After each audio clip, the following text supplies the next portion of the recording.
So guys, let's have an honest talk. Earlier today, Sykkuno got outed as somebody that is a manipulator and a cheater and a liar and a predator.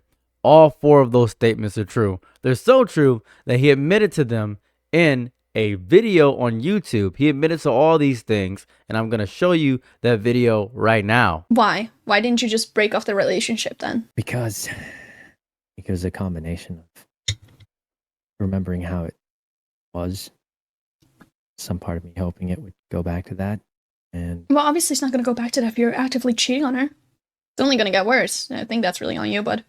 And I know you're smarter than that. I'm not. I mean, for fuck's sake, you're a 34-year-old man. Yes, you are. Okay, so in this video, which I linked in the top comment, he is admitting to cheating, lying, manipulating, preying on a bunch of women. And I think people are getting confused when I say that word. The word preying, the word predator. Predator doesn't mean that he is going after younger people. He is going after people in a different power dynamic. If a boss goes after an employee, that boss is a predator for going after somebody in a weaker power level than him. And the people are getting conflated on this word predator. Sykkuno is a predator. That's genuinely what he is. I don't know a better way to phrase it. That's what he is. But let's go further. All I've seen all day are people attacking the woman for coming forward with, he admitted to cheating. He admitted to it. He's cheating on his girlfriend. He's been cheating on his girlfriend for 5 years. He admitted to that. He admitted to that, right? It's not like they're trying to get him thrown in jail for doing this. That's not what's going on. He is actively just a cheater, a liar, and manipulator. He's talking to also a woman. He is a player. That's what's going on. Now I'm going to show you the reaction to that information. I like how this chick is making this out to be some grand crime and him destroying the life of millions of people. So he cheated as a scummy playboy. So what? Terminate online, dumbass. That's crazy. That's crazy. He cheated and is a scummy playboy. So what? So what? So what? And this is pretty much a lot of the comments here. A lot of the comments. Bro, he's Asian. He has a multi-wife pass. Not to mention, bro, he's looking for concubines for his roster. Obviously a joke. That's what's going on here. Really nuts. What he did was horrible, and there isn't an excuse, but why in the world are we giving him, why are you giving him hope at the end? So at the end of the thing, this is very important.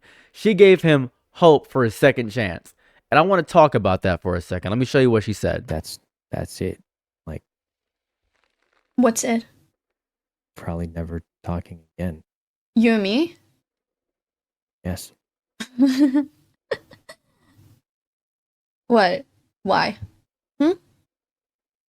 Is that not why? What is why? I'm still upset with you, but you didn't cheat on me. You can still What? talk to me and be like, make up for your actions. Don't get me wrong, because I always am there for second chances. But I never will forgive you for cheating on her. That's that. So that's a crazy statement from her. Now I want to point this out. This girl, this child is 19. I want to point this out. And I'm not saying, oh, she's a grown child. No, I mean that she is not smart enough to understand that she still wants to talk to somebody in this high power dynamic, because that's the nature of what happens when you are a victim in this situation. That is the language of abuse. That is what's happening. I am not hating her for wanting to still talk to Sykkuno, who is a content creator with near 3 million followers on every platform. Across all platforms, he has about 6 million. He's huge. She has wanted to talk to him for eons and eons and eons. I'm not faulting her for wanting to do that. I'm faulting her for not acknowledging it. But here goes the thing, right? Here goes the thing. She is, and let's say it with me, not very smart. And Sykkuno is manipulative, and he knows this. That's why he went for somebody younger, because they're not very smart. Let's jot that down. You should not lambast her or tear her apart for being stupid in this situation, because she has zero experience with it. Because this is somebody at such a high plateau in power, she has no ability to differentiate or know what's going on in the situation, because she doesn't understand the power imbalance at place. Let's keep going forward. I'm not backing down this one. I did it last time. A bunch of ethos came out and canceled a dude for ERP. They initiated. You guys date crappy guys that are unfaithful, knowing they're crappy guys that are unfaithful, then come out years later acting like victims when they're unfaithful. What's worse is every time a guy is outed as a pest, it's the same girls that were talking to him. There's no way you're all hopping from the exact same guy for the exact same gang guy every time in the course of years. No overlapping your own relationships. You're all cheaters. You're all pests. You all conclude. This is just a crazy statement. This is a crazy statement from this person. And this is just a lot of people online right now. A lot of people about the situation. This is what's going on. People defending Sykkuno with he cheated, he's not a pred, need some help. They do. They do need help. And I'm seeing a lot of stuff like this that you're defending Sykkuno, invalidated victim experience, stuff like that. I'll say this first. Sykkuno is a manipulative cheater. Secondly, this girl is so mad that she ain't the main person that she goes and exposes him. Yet in YouTube videos, she tries to stay in contact with him. Now, this is what I wanted to talk about. This whole thing I want to talk about. It's not understanding that the girl is 19. She has no clue. She doesn't understand. She doesn't know, because this is what men in power do. This is what power imbalance would do to somebody in their head. Any power imbalance does this with somebody's head. This is the shift in dynamics. You need to understand that. I want to have an honest conversation. I really do, about predators and about power imbalances. I want to talk about this legitimately, because predators don't wear a single costume, and that's the problem. That's the whole problem. People want a uniform. People want a sign. People want something they can go and point and say, there, that one, that's a bad one, and the rest of us are safe. But predators don't cooperate with that fantasy. They don't show up wearing the mask you're looking for. They wear the mask that works, the one that opens doors, the cute little anime boy, the Deku voice, whatever it may be. They are Sykkuno. They are your father. They're your uncle. That's what they are. They are your mother even. Maybe your teacher might be a predator. Who knows? Preying on that difference in power imbalances is what makes somebody a predator. It's the one that makes people trust them. That's the one. That's what happens. The mask they wear. The one that lets them walk through daylight with a smile and a LinkedIn profile and a title that sounds important enough to excuse behavior that would feel disgusting if it came from anyone with less power. And the problem with that, the real problem that happens all the time, is that people only look for one mask, one version. I can't believe he did this. I didn't even think he could possibly do this. How could he do this? Because you're looking at one version of a complex human being. One category they feel comfortable condemning out loud. That's what it is. The stranger in the alley, the monster in the dark, the person who looks like they've never been invited to a holiday party. Meanwhile, the rest walk freely. He didn't look like he did it. They walk into offices. They walk into classrooms. They walk into relationships. They walk into industries where hierarchy is the oxygen. And everyone pretends they aren't breathing it in. Listen, a predator is not defined by a category. A predator is defined by intent, by opportunity, by the quiet calculation of you cannot fight back without losing something. That is a predator. That sentence, you cannot fight back without losing something. That sentence exists everywhere, in offices, in classrooms, in relationships, in industries where your future depends on staying quiet, in families where speaking up means losing the only stability you have. That sentence is the real hunting ground. That's what it is. And that's what happened with Sykkuno. Why are all these women coming up now, huh? Because they couldn't talk. They didn't have the evidence. You don't just make allegations against someone this big, this beloved person. You don't do that. Power imbalance is the hunting ground, and it doesn't need darkness. It thrives in structure in itself. It thrives in systems that already reward silence. It thrives in situations where one person holds access to money, reputation, opportunity, and safety, while the other person is told to be grateful just for being allowed in a room. Gratitude. That's the weapon. That's the tool. That's the thing that keeps the imbalance from looking like what it is.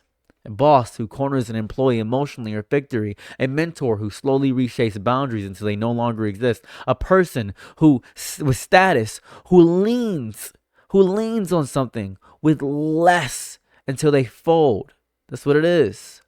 A family member who uses love as leverage. A partner who uses dependency as control. All of that sits in the same ecosystem. The same ecosystem of power and silence and fear, even though people desperately want to pretend it doesn't belong in the same sentence, even though people want to separate real predation from complicated situations, even though people want to draw lines that protect their ability to look away. The word predator should make people uncomfortable. It should, but it doesn't. People will twist themselves into knots, into pretzels, into shapes that shouldn't be physically possible. They will twist themselves into knots to protect someone with power. It's because you're complicit in the grand conspiracy. Acknowledging it would mean admitting that harm can come from places that feel normal, that you don't want to be wrong about your judging character analysis. Harm can come from someone with a nice smile and a good reputation. It can come from Sykkuno. That thought threatens the illusion that structure equals safety, that hierarchy equals protection, that the people on top got there because they deserve to be there because you want to believe you can be a billionaire. Victims exist inside that imbalance. You know what sucks? It's how often they are blamed for reacting in ways that make perfect sense. When you actually understand the environment they are in, when you actually understand what they are trying to survive in, what they tried to do, what this person tried to do was help people, was blamed for it. Blamed for helping is crazy. Fear is not screaming. It's not running away. It's not always the same. Fear can be compliance. Fear is silence. You don't want to lose this person, your reputation, your housing, your job, your family, your future. You don't want to lose something, whatever it may be. Maybe you don't want to lose the person. That's what it is. And people outside the situation, you know what they love to do? Judge. Well, I would have done something different. You sit there in your comfortable chair in your comfortable life with your comfortable distance and critique responses you never had to make. You have never had to make them. You have never stood in that room. You have never felt that way. And yet you judge. You judge. It's easier than to sit with the discomfort. Judging puts distance between them and the possibility that it could happen to them, because as long as the victim did something wrong, as long as the victim didn't react perfectly, as long as the victim is complicated and messy and human, well, then everything makes sense. Then bad things only happen to people who make mistakes. Then they're safe. You're not safe. People manipulate. That's what it is. And you know what happens? Loyalty. What happened at the end of that video, the end of that YouTube video that we just watched? The victim can still feel attachment, loyalty, even love toward the person who harmed them. That doesn't invalidate all the harm. It doesn't make the victim inadequate. It doesn't mean the victim is lying or confused or complicit. It exposes how deep the imbalance runs, how thoroughly the power has been woven into the fabric of the relationship. When someone controls your stability, your sense of worth, your future, your access to something you need, your brain flips something. The danger in that context is also the thing you depend on. This person got to speak to their childhood idol. This person got to speak to somebody they looked up to and had the possibility of having a relationship. They don't want to give that up, obviously, because they don't know anything else. Well, she just wants him for herself. Maybe she does, right? Maybe she does. Maybe she wants to get manipulated and ruined, or maybe she wants to fix him. Who knows? Maybe he'll continue to do this. Maybe he'll never learn. Because he's at the top. And people at the top rarely face consequences because people view them as the greatest. That's what happens. If I had the chance to speak to somebody that was a millionaire and they say, watch me punch this homeless person, I would think they're a horrible person. But they gave me $100,000 and then punched the homeless person, I might defend him a little bit, to be quite honest with you. Because you just gave me $100,000. And then they tell me, you're a good person, man. You're cool. And I'm forming a relationship with this person. He's mentoring me. I'm going to be manipulated. Your brain tries to reconcile the dependency. It tries to survive inside of it. It tries to make sense of a situation where the person who hurts you is also the person who feeds you. And that can feel like affection. The alternative is collapse to affection. The alternative is acknowledging that the person you need is also the person you need to escape. And that paradox is life. It is not a sign that the victim is weak or confused or lying. It is a sign that the human mind is doing exactly what it's evolved to do: survive. Even when survival comes from contradictions. People want these clean stories. They want good and evil, sitting on opposite sides of the room, never speaking, never touching, never blurring into each other. They want victims who act perfectly and perpetrators who look like monsters in situations that resolve neatly with a confession and an apology and a sense that justice has been served. But there's no crime here. He's cheating in his relationship and talking to a bunch of women. If you want the basis of it, that's what he's doing. He's using his high status to talk to people, content creators in a lower sense, content creators that have less following. He sees a pretty cosplay girl and they got a chance, and he talks to them. And most of his viewer base is women. That's what it is. Real situations are not clean. They're messy. They're uncomfortable. That's what it is. They suck. Full of contradictions that make outsiders uneasy. So you want to simplify and reduce this entire situation. I can't do that. I can't do that. Predators rely on that confusion where you want to make things nonsensical. They rely on respect, on reputation. They rely that maybe, Sykkuno doesn't look like he'd do something bad. It's easier to pretend predators are rare monsters, exceptions, disgusting people. If he looks bad, he must be a bad person, but Sykkuno looks good, so he can't be a bad person. It doesn't make any sense. That's the reality of it. It's disgusting. None of that lands on the victim. None of it. Not their reaction, not their silence, not their attachment, not their confusion, not their fear, not their compliance, not their love. None of it. Survival inside a power imbalance is not a failure of character. They're responding to pressure. Pressure that most people never have to feel. Your judgment is a privilege.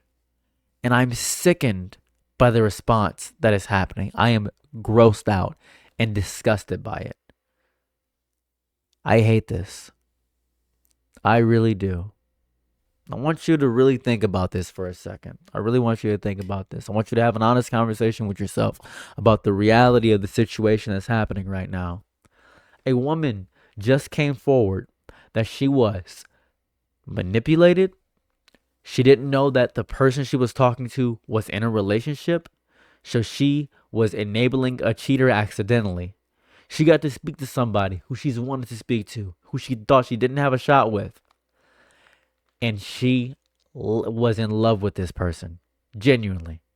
Guy was manipulating her, saying we can get cast together. And she put all these dreams in her head. You don't end that in 1 day or 2 days. You don't do that. You know what happens? You think, well, maybe it could have worked. I don't know. Maybe I did something wrong. Maybe I messed up. I'm not sure. I don't know. I feel bad now. What happened? Did I mess up? So you start to question yourself and doubt yourself. And because he's so large and huge, even if he doesn't give direct or good answers, he's going to get away with it. And even now, he's going to get away with it. And he's going to continue to stream, and people are going to keep going, and he's going to get his fan base, and it's going to go crazy because people are going to see him for what he is, and they're going to say, don't worry, bro. I got your back. These e-thoughts are crazy. And he may get a whole new fan base. Who knows? No idea. And he may still be able to do these things. He may still be able to talk to all these women. Who knows? Because you don't just leave somebody like that. He's huge. He's big. He's one of the biggest. You don't leave somebody like that. It's the reality of the situation. I'm sickened by the response to this whole thing. It's sick. It grosses me out. Have a day, I guess. Bye. I'm your Nick and night, be my Laurel, low. Happy to try what you need. Your world, I love to live in it. Ooh, I love the ride when you're free.